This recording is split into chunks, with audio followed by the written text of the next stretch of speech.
Hi everyone, it's Melissa Gersin. I'm a maternity nurse and CEO of Tranquilo. I want to take a moment for you guys who are joining us on our Facebook Live to give us a thumbs up or a heart if you can hear me. We are on set today at a photography shoot, and I need to be a little bit quiet because we've got some babies sleeping and we're trying to get some great photos. So please give me a thumbs up or a like if you can hear this. So I'll wait for people to kind of join us.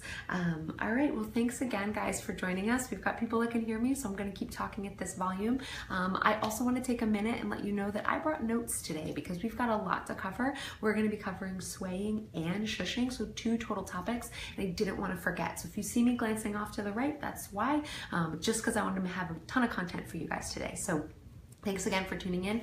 Just in case you're joining us, I'm Melissa Gersin, again, maternity nurse and CEO of Tranquilo Mat. And I have dozens of, several years of experience with thousands of babies in the Boston area, calming them, soothing them, shushing them, and keeping them calm. So I've been giving you lots of tips and tricks as of late, the last couple weeks on how to keep your baby calm. Although last week I was on vacation, so you guys heard from a great sleep consultant all about naps and sleep time. So hope that was fun, and today we're going to dive right in to swaying, constant motion, and shushing. So if you've got any moms out there that you know that have fussy babies, they have difficulty getting baby down for nap time, or they just need some break from that crying, don't forget to share this video so that they tune in and hear all of my tips. So thanks again for joining us. So the first tip we're going to go over, the first trick, is the shushing, which is constant motion. So why does this work? It works because babies are in constant sound in the uterus. It is actually as loud as a vacuum cleaner in there. So it is just this whoosh, whoosh, whoosh. It's 80 to 90 decibels inside the womb, and that's all that babies are hearing. The other thing with babies, and it comes to sound, is that they need that constant loud sound because it helps drown out other things. I don't know if you guys are any adults out there who use fans or sleep with an air conditioner. So if you do that, feel free to comment or give us a like. That's another white noise technique. That's that loud shushing. It's bringing us back to that time in utero. So babies love that and miss that. And so when we are trying to get babies calm, we actually want to use that loud sound. Babies crying is about 100 to 110 decibels. So they're crying, and you guys have all heard it, I'm sure. Your moms out there, I know you've heard your baby cry at least once. It is loud, piercing sound, and it's right in their ears. So these babies just, they need something to kind of, I would say, just remind them really quickly, or jolt them and just remind them that they're that this is something soothing that they enjoy, because all they're hearing is that crying in their own ears. So when we are trying to shush them, we want to do it loudly. So we want to go shh really loudly. So hopefully you guys who are at work, who are listening, didn't have your boss just turn and look at you because I made such a loud noise. But we want that kind of loud noise. A normal conversation, hopefully what I'm talking at now, is probably about 45 decibels versus that loud shushing is about double that volume. So a lot of parents actually worry that that sound is too much for their baby, and they don't want to use something that's that loud because they're going to damage their baby's hearing. So if that's you, if you're out there, if you have that worry, do not fear, do not fret. When babies are first born, there's still a lot of fluid in their middle ear, and that acts as kind of like a dampening. So they can't really hear very well because of that fluid. They also have vernix. If you guys remember when they were born, the vernix is like that waxy, kind of cheesy type substance that they're born with, and that's in that ear, and it's like in the on the eardrum, and so it's kind of also acting as a sound dampener and kind of preventing them from being able to hear very well. And also they're newborn babies, and their hearing isn't completely ready and set to hear all those little nuances that we would be used to. So in the womb, babies are actually hearing not just that loud whooshing, but they're not hearing very well. They're hearing muffled voices. If you want to know what that sounds like, if you want to know what how a baby's hearing works, or what they're hearing in the womb, next time you take a bath, I know you're new moms and you don't have time for baths. You don't get any time to yourself, no lighted candles and just a hot bath. But if you ever get a chance, stick your head underwater and then turn the faucet on completely, and then try to hear what somebody's saying or talking to you. So you actually do need that nice loud whoosh sound to help get baby down. So that's what we want to achieve with our shushing. So how do we do this? How do we achieve this? So if we have a baby, and I have a fake baby again today, unfortunately, like I said, we have a few sleeping babies and they're all ready for our photo shoot, so I didn't want to jolt them awake or to startle them by having no white noise and then adding the white noise in. So we would bring baby 2 to 4 inches from our mouths and we would go shh. And we want to match baby's intensity. So if baby is screaming, all dramatic, really upset, we want to be nice and loud. So we want to have that shh, like the angriest librarian ever, okay? Now, once baby starts to settle, then we can lower our shushing. So we can start nice and loud and we can go shh. But we want to match what baby's doing. And as long as we're matching what baby's doing, again, baby's crying is 100 to 110 decibels. That's what they're hearing. So we need something super loud right in their ear to get their attention and say, no, you want to be calm right now. So that's one of the biggest tips and tricks of doing this shushing. So many parents will be like, shh, honey, go to sleep, shh, go to sleep, go to sleep. That's not gonna work. Or this light shushing, you need to be loud. Now, of course, shh at top volume, you cannot do that all night, right? You cannot, if your baby needs help to sleep, you can use this noise on all night long. And that's great, but how are you going to be able to actually, it's exhausting to shush like that. A minute or two, you'll start to feel a little dizzy or lightheaded. Fortunately, babies settle really quickly. If you use that nice loud shushing, it's only about a minute or two when you first get started. But then as you are getting used to the shushing, it'll be a few seconds. So that loud shh is really quick to kind of grab that baby's attention. So baby should settle quite quickly, but you can't shush at top volume all night long in the corner of your baby's room because you need to get some Z's, right? So what can you use? What is out there? Well, there are several products out there. I actually brought my phone today, which you might have heard buzzing over there. Somebody decided to call me right during our Facebook Live, but this is my phone. You can download several apps. I have one that I absolutely love. It's called Baby Pillow. It's right down here. It's got a little owl. If you guys can see that, that's one of my favorites. I believe it's free, or it's just like $1 or $2, which is super cheap and easy. You can download this on any Droid, any Apple product. So if you have an iPad, obviously maybe you want your phone in your room when you're sleeping. You can use your phone in the baby's room for nap time, what have you. If you're gonna use your phone, make sure to set it onto Do Not Disturb. So you want to kind of set it onto this do not disturb mode so that when everyone calls you or texts you, that it's not going to interrupt your baby's nap time.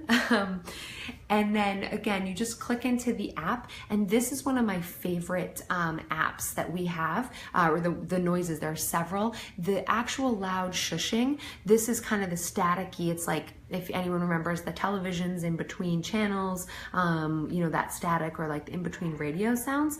This is way better than, oceans or, lullabies or anything like that. So that's how loud we want it to be. And nobody can probably hear me right now.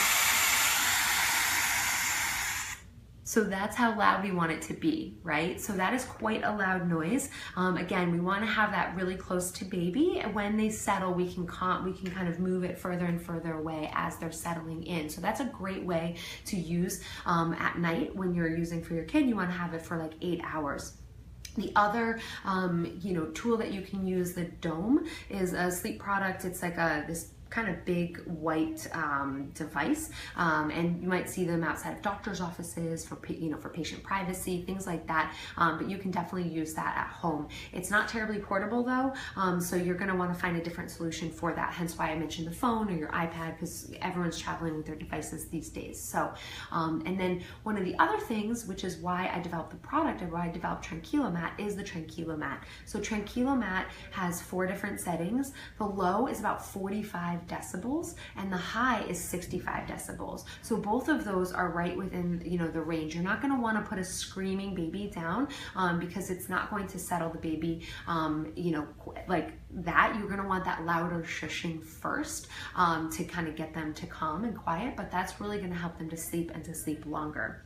So the Tranquilo Mat is another white noise device or ability that you have it. And we also have 2 heartbeat modes that are really nice that babies like, because they like that kind of either constant white noise or a rhythmic white noise. So there's that whoosh, whoosh, whoosh of mom's heartbeat. So that's a little bit about shushing. And again, since we had so much content to cover, I'm just going to check my notes really quick and make sure I've got everything covered for you guys. Again, because we were just going through so much today that oh yeah, so in the 1970s, they actually measured how loud the womb was. So they asked moms who were in labor. Now, I want to know if any of you women would sign up for this. So give us a heart or a like, or just an LOL if you definitely wouldn't, but a heart or a like if you would sign up for this. They asked moms to, while in labor, you know, going through contractions and trying to get comfortable and all that, can we just put a microphone inside your uterus so we can monitor how loud it is in there? And apparently people signed up. I don't know who they were. I don't know how much they got paid. You'd have to pay me like $1 million to probably do that study. But that was in the 1970s, and they discovered, like I said, it was 80 to 90 decibels inside the womb. So it is really, really loud in there. We know it is. It's been scientifically measured.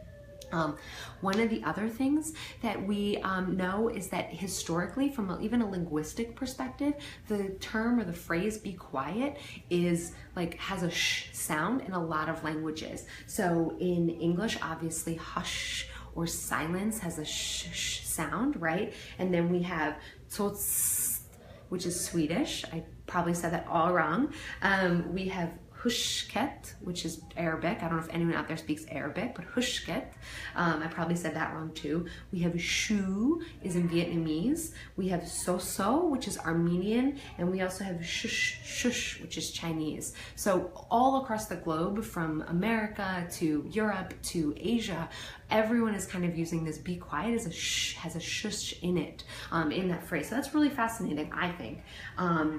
Again, we went over that babies don't hear very well. Yep, we talked about all this stuff. Great. Again, no rockabye, no lullabies. Oftentimes devices come with like cutesy lullabies. Those are not going to be the white noise that your baby wants. Sure, you can put them on, but you're gonna want the white noise as well. So just a good reminder on that. Rockabye Baby is not a good song to kind of calm a screaming, crying baby. However, if you think about it, it is actually a great tip or tool for stressed out parents, right? Rockabye baby in the treetop, down will come baby, cradle and all. I mean, come on, parents are stressed out, crying baby, like, don't you wish sometimes? But yeah, so sorry, trying to make silly jokes today, and trying to keep it, you know, light and airy. The other things I think I forgot to mention, you can also use a hairdryer or a vacuum cleaner for the white noise. So we talked about the cell phone. Again, hairdryers and vacuum cleaners you're not going to take with you to grandma's house. But the other thing that you might notice is, so you guys probably do notice this with your babies, that you are trying to get your kids to sleep at home in their you know, crib or in their nursery, and they're just having none of it. It's nice and quiet. It's a suburban street or just, you know, quiet area. And then the minute you put them in the car for a long car ride, especially on the highway, right? Because you've got that, you can hear kind of the motor engine running, and you've got that, the wind whipping by the car. So you've got a lot of white noise in a car as well on a long car ride. So yeah, so that's another tip and tool, but you guys are exhausted and too tired for that, right? So, have any of these tips been helpful so far? I would love to hear some feedback here, guys. Do you try some of these things at home? Do things work for your babies? And don't forget again to share with any friends out there if these tips have helped you, so that they can tune in and watch as well. So again, we talked about vacuum cleaner, hair dryer, and then yeah, so those are the different ways that you can end up getting babies to be calm with the nice white noise. Now, when you combine that white noise with constant motion, it's like, it's a double whammy. It's great. It's just gonna get your baby out, really get them nice and quiet. So back to the car rides, right? Babies are in constant motion in the car. Again, especially on the highway, not that stop and go traffic, helps put babies right to sleep because they're in constant motion. But why does that work? Well, it works because in the womb, babies are suspended in amniotic fluid. So they're in constant motion. So it's like being suspended in the ocean or in a water balloon. I actually stole that tip a little bit from one of the mommy bloggers that took over our Instagram account recently. I love that idea of like having a water balloon. So babies are inside a water balloon, and even if you're shifting your weight right or left, just a little bit here or there, they ends up really being helpful for babies. Babies are still moving and constantly jostling and jiggling because they're in that motion. They're suspended in water. So that is why the motion really works. And then often, like we know, even nowadays, but certainly back in the past, babies were worn all the time. You know, they were constantly held and worn and things like that. So constant motion is really something that has been soothing for babies. And historically, because I don't remember history off the top of my head, there is one of these oldest books called Gynecology. It's one of the oldest medical books. And in 200 AD, a doctor by the name of Saunos, I believe, he told women to balance a crib between two opposing rocks and continue to rock it back and forth to have a happy and calm baby. So way back in like ancient Greece, or I believe that was where it was from, they were already telling people that they really need to keep a quiet baby by kind of rocking things back and forth and back and forth. So even back then it worked. But in America, oftentimes we're told that, you know, don't spoil baby, don't hold baby too much, right? I know there's a lot of baby wearers out there, and historically we were wearing our babies, but now where, you know, we still do, but there are some parents who don't want to like coddle their baby, or they don't want to spoil their baby, so they're trying to like not hold the baby too much, right? So what ends up happening is that baby is missing that constant motion. And so that was actually from 1900s. There was a Dr. Emmett Holt, who, I'm going to go out and say it, was a total jerk, or, you know, an idiot, because he didn't know any better. And he told parents, and I quote, that any child under 6 months old should, quote, never be played with at all to avoid overstimulation, because babies need peaceful and quiet environments. And that's just not true at all, but that kind of mentality has stuck with us. So you guys might have parents, your parents or grandparents of baby are saying like, oh, don't hold the baby too much, don't coddle the baby, and that's just wrong. And certainly back in, like, I believe it was the 90s, there were babies in Russia and Romania who were in orphanages, who were, their basic needs were met, but they were not played with, they were not you know, snuggled and held, and they ended up with some significant developmental issues as well as mental health problems. So we do know that this guy, this Dr. Emmett Holt, was a total moron. So do not listen to advice, even if, you know, somebody's trying to tell you babies need peace and quiet. It is all wrong. Babies love that constant motion. So again, we want to get constant motion. And how do we do that? So we can go on long car rides, right? We can bounce up and down on an exercise ball. Many of you might have used that for labor. Maybe you use that at home.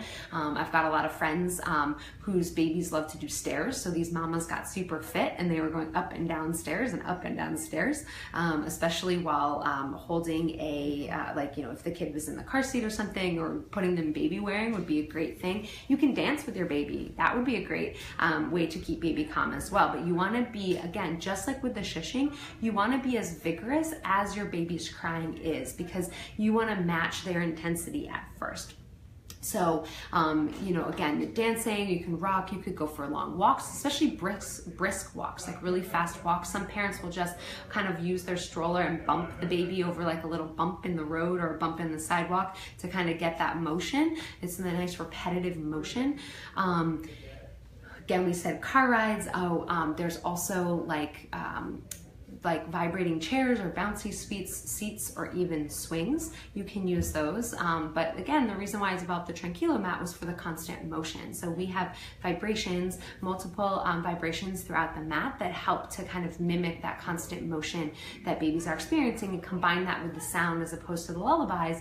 And you've got, like I said, a nice one-two assistance for baby to get right down for nap and to keep them calm.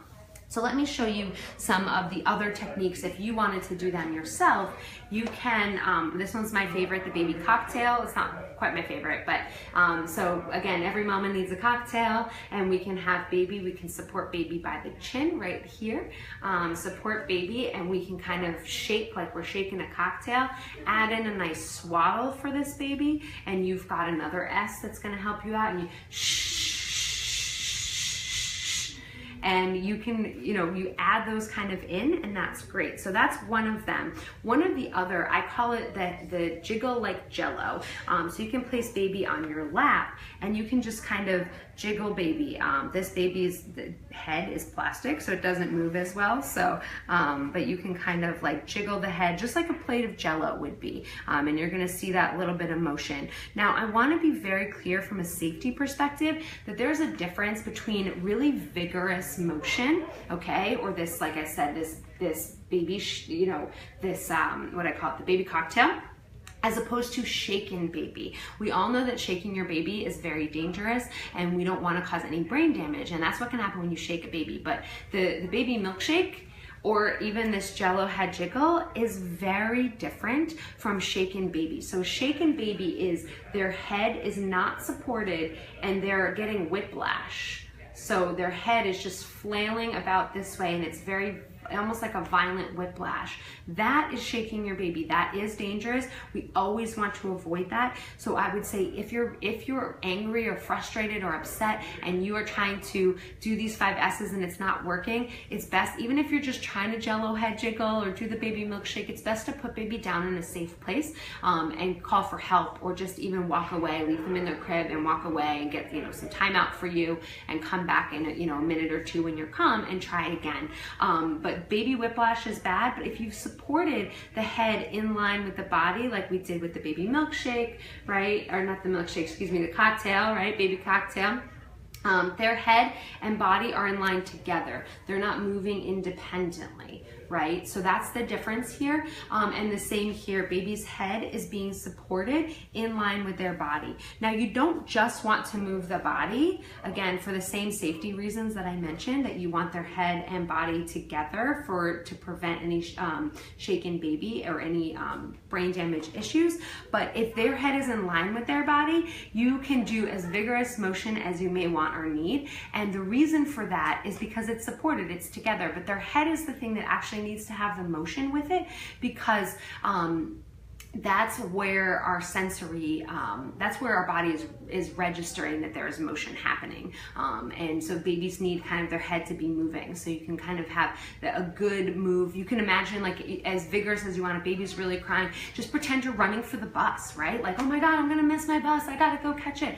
And you can run, or, put your baby in the baby carrier and go for a light jog around the block. Again, this brisk walking can be great. So those are 2 tricks. And then my absolute favorite, if we've got baby swaddled up, I'm gonna pretend baby is swaddled here. Put baby on their side or their tummy, right? Have maybe their chin hanging off, or you can have their head turned to the side, and you can then put a pacifier in for the sucking, and then it's almost like you're just moving your legs back and forth and back and forth, and you have a loud shh. This is all 5 of your S's. So you've got baby swaddled, you've got the constant motion, you've got a pacifier in, they're on their side or their stomach, and you're shushing at them. This is like the best, and it's super easy for you to do because you're not expending a ton of energy. This is not like going for a brisk walk or a run. This is very easy. You can do this for a long time. And I have yet to find a baby who doesn't fall asleep with all 5 of these going at the same time. And, within maybe 20 minutes, they're asleep, and then I can either transition them into something like onto a Tranquilo Mat, or I can transition them, or when they're calmer, I can transition them to that, or I can put them down in their crib or their bassinet. So that is kind of one of my favorite, and I call it the tired parent because every parent is tired. And so that's one of my favorite kind of manual techniques or tricks. So again, we never want to shake the baby. We always want to have our head in line with our body, and we can have a lot of, like I said, running for the bus, you know, inside a water balloon type of jiggling. So I'm going to put baby down for a moment, and again, check my notes because, like I said, we had so much content I wanted to bring you today that I want to make sure I do not forget anything. So any adults out there like constant motion? Anyone fall asleep in the car, on a train, on a bus, maybe a plane? Anyone love hammocks? I'm a hammock lover over here. So I love to be in front of my hammock. Go ahead and give us a heart or a like if you're a hammock or a rocking chair. I know a lot of moms use those gliders when they're breastfeeding, and I'm sure you're rocking baby and your like eyes are drooping too. It's the same reason, because you love that constant motion just as much. So that is why it's working and why we want to keep doing it, to get baby tired. Yeah, I've gone through most of what I wanted to cover today. One of the things that I did want to say, and I'm going to reiterate this, is that don't just place a screaming, crying baby onto a Tranquilo Mat or into a swing, because ultimately you're just going to end up with a screaming, vibrating, or screaming, swinging baby. What you want to do is calm baby a little bit first, you know, get them to settle a bit so they're quiet, or they're much quieter, and then you can transition them to a product like that to kind of finish off their doziness and get them kind of asleep or get them calmer. So I want to be clear about that. And then the other thing that I wanted to mention was about how we want to wean children off of these, right? We've talked a lot about the 5 S's and how to wean baby, like when should baby stop being swaddled, right? So for shushing, for the loud white noise, that can last for quite a bit of time, up to like a year or 18 months. They should be able to sleep into a quiet room. You can start the process of weaning them by around 3 months, but you can certainly continue, and I wouldn't be worried in any way, shape, or form if a baby is a year to 18 months and is still enjoying white noise at night to sleep, right? That's totally fine. As for the constant motion and the swaying, that's very interesting because a lot of parents might be using, let's say, a rock and play or a bassinet that has a vibrating feature on it. And once baby gets to be about 5 to 6 months, babies are so big, they've actually outgrown those devices. And you'll see if you try to put those babies in them, they're like kind of groaning with the weight of it, and they're just not safe to be using baby that big, because baby might be rolling over in their sleep at this point. And you just want to make sure you've got a much better surface. So a lot of parents will then go to move baby into a crib, and baby is like, well, this is stationary. There's no vibrating, there's no motion like the rock and play. Like, screw this, I'm not going to sleep. Forget all about that. So ultimately, you can use the Tranquilo Mat for that. So we have a lot of parents for sleep transition to get baby asleep in the crib. You can place the baby right on top of the mat. If you're already, like, let's say you're using a DACA tot or you're co-sleeping, and you're not you're not one of those moms who's super stressed about SIDS, especially for the older babies. It's not as worrisome, but if you're one of those stickler moms and you really want to have a good handle on SIDS, you can put the Tranquilo Mat under the crib mattress, or if you want to just be like triple, double, quadruple safe on everything, you can end up putting it under the mattress, and both of those can really help. But when you use the Tranquilo Mat, you can, again, we have those 3 settings. You can wean the baby off of that constant motion. So you would start on high, then you would move to medium, and then low, and then ultimately you might want to dampen the sound even more by putting a blanket over the top of it, or you can end up putting it under that crib mattress. So those are all like different tips and tricks that a lot of older parents of kids 6 months and up who are trying to transition into crib use the mat for. So it's really a great tool for that other devices don't have, because your baby's outgrowing those rock and plays. So keep that in mind if anyone out there is having trouble. Don't forget to share this video with friends who are having trouble with getting their kid to sleep alone in their crib, anywhere from, like I said, 6 months to 18 months.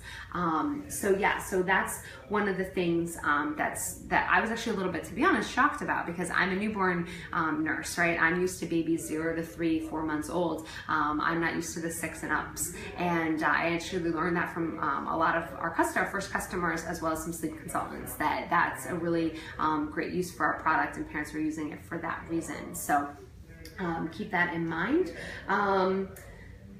Let's see.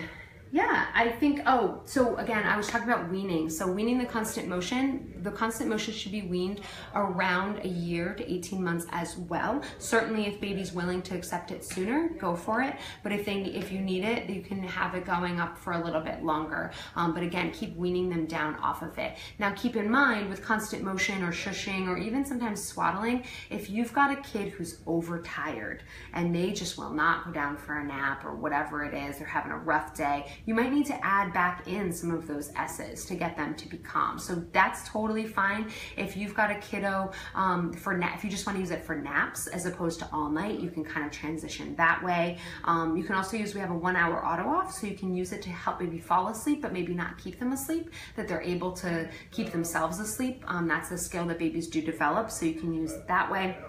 And then ultimately, if you've got a sick baby, if you've got a kiddo that's sick, got a cold, or anything like that, they may really want to go back to some of the S's because they'll be reminded of them and they'll be nice and it'll just be a nice memory for them.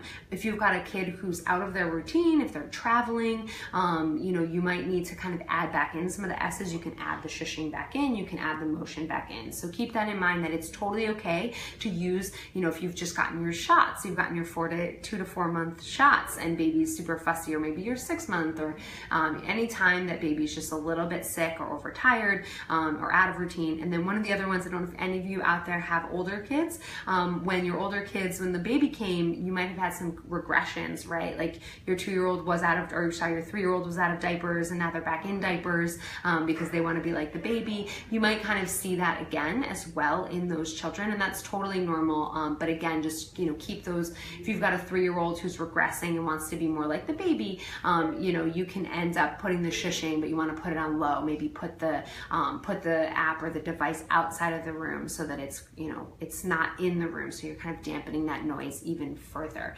And then one of the other things I did forget to mention about shushing, if you do have older kiddos, that is a perfect thing to teach them how to do, and they think that they are helping. If they can shush really loud for mommy in baby's ear, they just think that they are so helping. They are just like super happy. So it's a great way to keep your toddlers occupied and also help you out if you've got a screaming, crying baby and mom's finishing up in the bathroom or something. You can teach your older ones to help you out with that.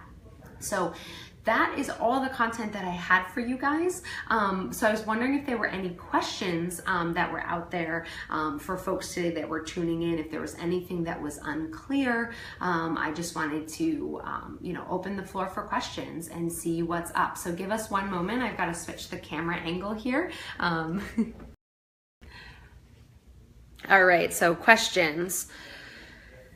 Anyone have questions? Oh, there's a scrolling apparently. There's a question from earlier. All right.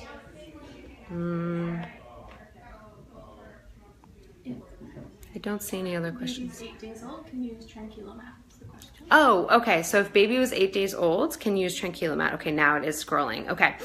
You can still use the Tranquilo Mat. Yes, you can actually, it's a great tool to use for newborns. So the minute baby is out of the womb, you can start using that. Ultimately with the Tranquilo Mat or with any device, you can end up you can use it at any time for newborns or otherwise, and it's actually really helpful at that stage. The only thing that I would caution is if your baby is a bit early, like let's say your baby came before 37 weeks, then I would say you would want to wait until your baby's 37th week birthday, right? So if your baby came at 36 weeks, you would want to wait. But if your baby's born at 38, 39, 40 weeks, 41 weeks, then it's totally fine to use the Tranquilo Mat at 8 days old. It'll actually be great. It'll be perfect for them because they're so used to that womb-like environment. So yeah, you can totally use that, and that's VJ. So thanks for the question, VJ. Let me scroll back here and see if there are any other questions. So VJ is asking, will shushing damage their ears? So I did mention that previously that no, it won't. When babies are first born, they actually, their hearing isn't great. They have a lot of fluid in their ears. It takes a few months actually for that fluid to go away. They've got vernix, that kind of cheesy substance you probably remember since your baby's 8 days old. So no, it won't. Again, the womb is as loud as a vacuum cleaner, so it's 80 to 90 decibels. And so they're actually used to something that loud, and they're their hearing is already pretty dampened. They can't hear as well.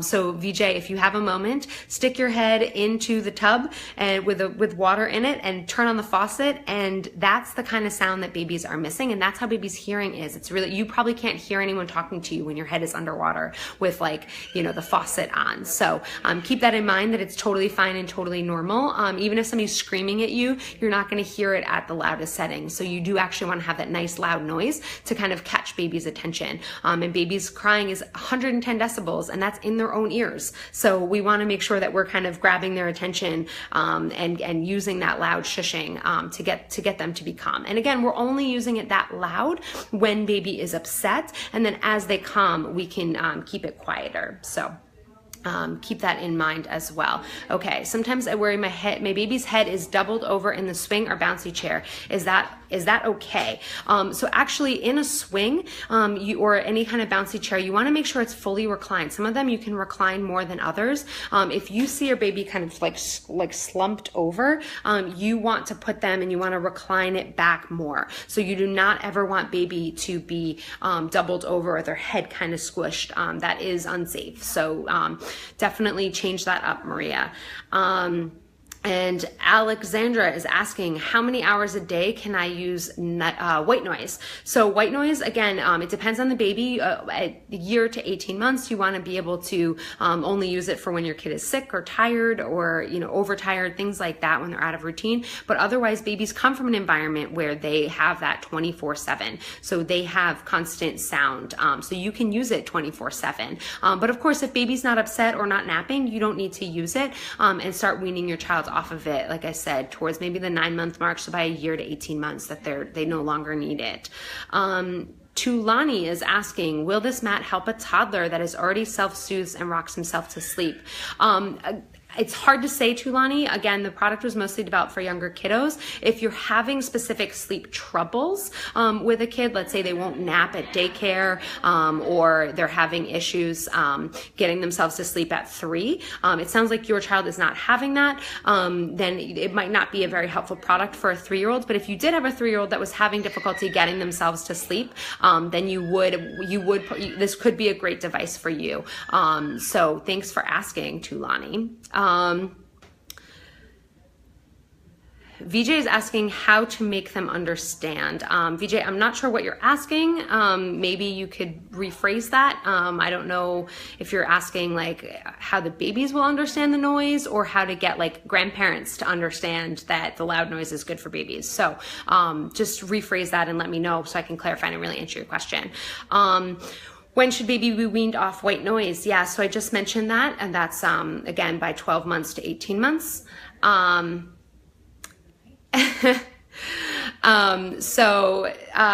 VJ, it sounds like you've got family members maybe who are old school, who believe in the 1900s method of maybe not having constant motion or the constant sound, but I can assure you that these techniques have actually been scientifically proven. The American Academy of Pediatrics has done studies that the 5 S's, the things that I'm talking about, the constant motion and constant sound, are actually help keep babies calm and help them to sleep. So it has been proven studies, and I got this information and I learned about this not just from my own trials and tribulations, but from a very famous pediatrician called Harvey Karp, and Happiest Baby on the Block. So I would certainly point your family members towards those books and towards those doctors. Again, I'm a maternity nurse and I have years of experience, and can certainly provide additional studies and additional research if you would like to reach out via social media and just send us a private message. I can send stuff for you so we can educate your family as well, because I can assure you that I had some of the same struggles when I was first a nurse, and we had a lot of maternity nurses who were a little bit older and used to kind of don't have loud noises, try to keep it quiet so baby will sleep. Let's see. So Alexandra is asking again, should I avoid vigorous rocking right after baby has eaten? That is a great question, actually, because a lot of people will think that constant motion, or especially vigorous motion, can can have baby spit up a little bit more. And ultimately, that has not been found to be the case with babies. The only thing that I would say is that the constant motion might actually help them to release some gas bubbles. So you can actually, if you have a baby who's difficult to burp, it would be a great thing to try. And then you can also it might help them kind of release gas bubbles and do a little bit of farting or maybe even a little bit of pooping. We've had some customers report that with the Tranquilo Mat, that it helps baby burp or that it helps them kind of fart or poop. And that's great because that can actually help soothe them and help get them to feel comfortable. Because, I mean, let's face it, most adults wouldn't admit this, but if you've got a trapped fart and you're trying to fall asleep, it's really uncomfortable, and that's how baby feels. So you want to end up,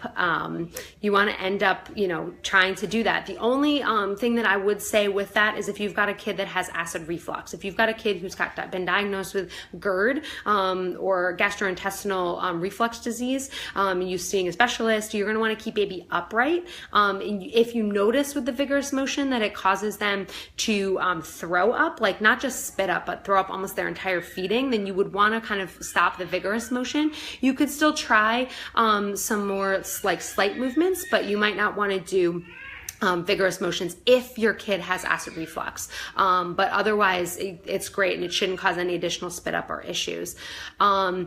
Maria's asking, what do I do if my baby cries more when I'm swaying them vigorously? So if that's the case, maybe you're just using the wrong technique. Maybe they like the tired parent. Maybe they like, maybe they like the baby cocktail or the mama cocktail, right? Or they don't like going up and down stairs. They don't like baby wearing. Most babies do, but you can just try a different technique. One of the other things that you can do is, again, don't forget to add that shh sound. So that shh, that loud sound. And also maybe add some swaddling in and add in the maybe tummy, like put them on their side or their stomach, and just kind of, again, create that that recipe for soothing and sleep using all 5 of the S's. So don't give up. Try different techniques and different tips, maybe different settings. If you're using a Tranquilo Mat, you can try a different setting and see which keeps them more calm. So don't give up. It's not because your baby doesn't like vigorous motion. It's probably because you're either the technique's off or you're not vigorous enough, to be honest, or it could just be that they like a different type. So try everything. Let's see. So Konita, thank you, Konita. You keep tuning in. I love seeing you here. Sometimes I find myself telling my older son to be quiet because the baby is sleeping. That's the way I grew up with my parents saying that? Yeah. So that's actually, your son should be screaming and being as loud as possible. Clear spit up is normal for a 3-month-old baby. As long as baby hasn't eaten recently, then yeah, clear spit up is totally normal. Just a little bit of spit up. If they have eaten, it should be the color of the milk or the breast milk. So it might be white or like an off-white color. That would be normal. But if baby hasn't eaten recently, then it's just drool. It's just babies, they can't swallow their own drool. So it's totally normal. But yeah, Konita as well. Just a reminder, don't tell your son to be quiet. Let him be loud and playing and whatever, because you want that baby to be so used to a lot of noise. We're actually, I think I mentioned, we're at a photo shoot today, and this morning we had one mom who, this little girl, she has 3 brothers at home who are all older, and she was like fast asleep with all the noise and commotion that was going on because she's just used to it. Now, don't you want a sleeper like that can sleep anywhere? So I would definitely let your 3-year-old or your older son to be as loud as he might want, so that your baby gets used to that and sleeps well with that. You are all welcome. Let's see. VJ's baby is having poops about 6 times a day. At 8 days old, totally normal. Babies will often poop as often as they breastfeed, which may be every 2 hours. So having, let's see, 2 divided by 24 hours, that could be up to 12 bowel movements a day, Vijay, and that's totally normal, totally fine. And at 8 days old, they should probably have their breast breast milk stools already. They've passed the meconium, and you're gonna start seeing some different type of stools, and those are all gonna be normal. As long as a baby's poop isn't complete water, like you just took brown or green liquid and poured it into the diaper, that there's even little bits of solid parts, that is totally fine. You might even look like little seeds, especially if baby is breastfeeding. That is fine, that is normal. It might look like a little bit of like fat kind of in the poop, that is all normal. And it might be quite wet, but as long as it doesn't look like there's no solid parts, that's normal. And even if baby has one completely wet stool, as long as they don't have several in a row, you should be fine. So 6 times a day for poop is totally normal. And that's a great question. So thank you for asking. Are there any other questions, guys, out there? I really appreciate all of you guys tuning in. You can probably hear some of the kiddos in the background getting ready for our photo shoot. We just had a break for lunch, so you might be hearing them out there excited to be playing and whatnot.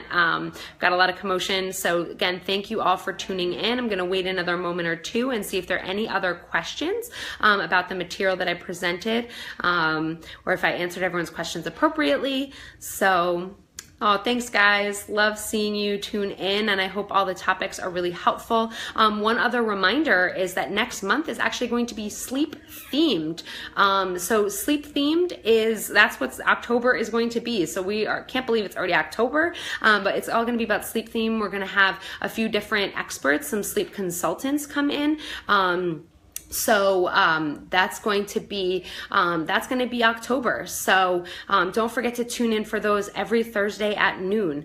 It says VJ says that his baby cries a lot and often has poops just after his nap. So again, he's napping, he's probably breastfeeding and then napping and then pooping and then waking up and wanting to breastfeed again. All totally normal for an 8-day-old baby. So don't worry, VJ. If you have any other additional questions, reach out on private message and I will be sure to answer those for you. But it sounds like you've got a normal 8-day-old baby who wakes up to cry and needs some of these 5 S's to really keep calm in between and get him or her to go to sleep. So I'd be happy. I have a peaceful baby guide that I can send you that kind of reviews all of these things, and I'd be happy to chat with you on private message as well, more about your baby. It sounds like he or she is totally fine, totally normal. So you're doing great. You're doing fine, Vijay. I know it's stressful to be a new parent, but you're doing an awesome job. So thank you all so much for tuning in, and have a great afternoon. Bye, guys.